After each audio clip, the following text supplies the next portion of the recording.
பழக்க வழக்கம் இல்ல, எல்லா பழக்கத்துல இருந்தோம். குடிக்காத குடி இல்ல, அடிக்காத கெஞ்சா இல்ல. அந்த பழக்கத்துல இருந்து யார்தான் எனக்கு விடுதலை கொடுப்பா, யார்தான் இது பண்ண சொல்லி 48 வயசுல எங்க அப்பா மரிச்சாரு, 46 வயசுல எங்க அம்மா மரிச்சாங்க. யாருமே எங்களை காப்பாத்தல, சொந்த பந்தன் யாருமே எங்களுக்கு உதவல. எங்களுக்கு யார் உதவுவான்னு சொல்லி தேடும் போது கண்ணிமைக்க நேரத்துல நான் தான் ஒரு ரட்சகர், நான் தான் உன்னுடைய மேய்ப்பன், நான் தான் உனக்கு எல்லாமே எல்லாத்துக்கும் எல்லாமே இருப்பேன்னு சொல்லி ஏசு என்ற ஒரு தெய்வம் என்னை தேடி வந்தாரு. அவர் தேடி வந்ததால இப்ப உங்க இதுல நிக்கிற இந்த புது மனுஷனா இருக்கிற நானு பழவைகள் ஒழிந்தது புதிய வைப்புன்னு சொல்லி எந்த பழக்க வழக்கத்துக்கெல்லாம் நான் அடிமையா இருந்தனோ, எந்த போதை பழக்கத்துக்கு நான் அடிமையா இருந்தனோ அந்த பழக்க வழக்கெல்லாம் இன்னைக்கு மாறிடுச்சு.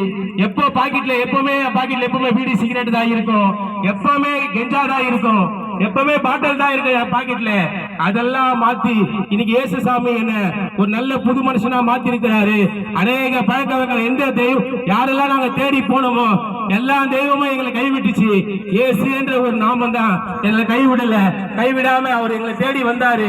தேடி வந்து இன்னைக்கு எனக்கு சுகம் கொடுத்தாரு. சுகம் கொடுத்து எனக்கு ஒரு ரட்சிப்பு கொடுத்தாரு. ரட்சிப்பு கொடுத்து உங்க மத்தியில நான் இன்னைக்கு நிக்கிறேன்னா இயேசு ஒருவர் தான் காரணம். இயேசு என்னை தேடி வரலன்னா நான் எப்பவே மறிச்சு இருப்பேன். மறிச்சு இருந்தனா இனியே எனக்கு 15-20 வருஷம் மேல ஆகியிருக்கும். ஆனா இயேசு சாமி நீ மறிப்பது என் சித்தம் இல்ல, நீ உயிரோடு இருந்து என் நாமத்தை உலகம் முழுவதும் போய் சொல்லணும் சொல்லி என்னை தொட்டு தூக்குனாரு. எல்லாருமே அலட்சியப்படுத்தினாங்க.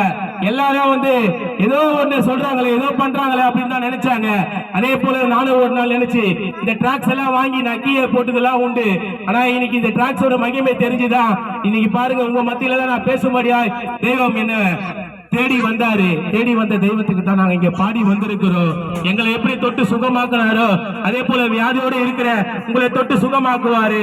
குடிப்பழக்கத்துல அடிமையா இருக்கிற உங்களை பாதுகாப்பாரு. குடும்பத்துல கணவன் மனைவிக்கு பிரச்சனை இருந்தா இதை இயேசு சாமி உங்களை இயேசு என்று நீங்க இங்க வர கூச்சப்பட்டு இருந்தா நீங்க வீட்டிலேயே இருந்து இயேசு சாமி எங்களை பார்த்துக்கோங்க, எங்க குடும்பத்துக்கு சமாதானத்தை கொடுங்க சொன்னா நிச்சயமா அவர் சமாதானம் கொடுக்க வல்லவர். அவர் சமாதான பிரபு, சமாதான காரணம். அவர்தான் ரட்சகர். எங்க குடும்பத்தை பாதுகாத்தாரு. அநேக பழக்க வழக்கங்களை என்ன மீட்டு எடுத்தாரு. உங்களையே நிச்சயமா சொல்றேன், நிச்சயமா முடிவு உண்டு. உங்க நம்பிக்கை வீண் போகாது. நிச்சயமா முடிவு உண்டு. உங்க நம்பிக்கை வீண் போகாது. நிச்சயமா முடிவு உண்டு. உங்க நம்பிக்கை வீண் போகாது. இயேசு சாமி அழிந்து போற ஆத்மாக்களை தேடி வந்தாருன்னா அதே போலதான் இன்னைக்கு நாங்களும் தேடி வந்திருக்கிறோம். நாங்களும் அழிந்து போறோம். எப்பவே மண்ணோட மண்ணா போய் இருப்போம். அது இன்னது அவர் சித்தம் அல்ல. மண்ணா போகிற எங்களை தொட்டு தூக்குனாரு. அதே போல பாவ வாழ்க்கையில் இருக்கிற உங்களுக்கு, வெளியே சொல்ல கூச்சப்பட்டு இருக்கிற உங்களுக்கு இயேசு சாமியை தொட்டு இயேசு சாமி எங்களை காப்பாத்துங்க, எங்க குடும்பத்துக்கு சமாதானம் கொடுங்க சொன்னா அவர் நிச்சயமா கொடுப்பாரு. நிச்சயமா கொடுக்க வல்லவராய் இருக்கிறாரு. எங்களுக்கு கொடுத்தவர் உங்களுக்கும் கொடுப்பாரு. அல்லேலூயா.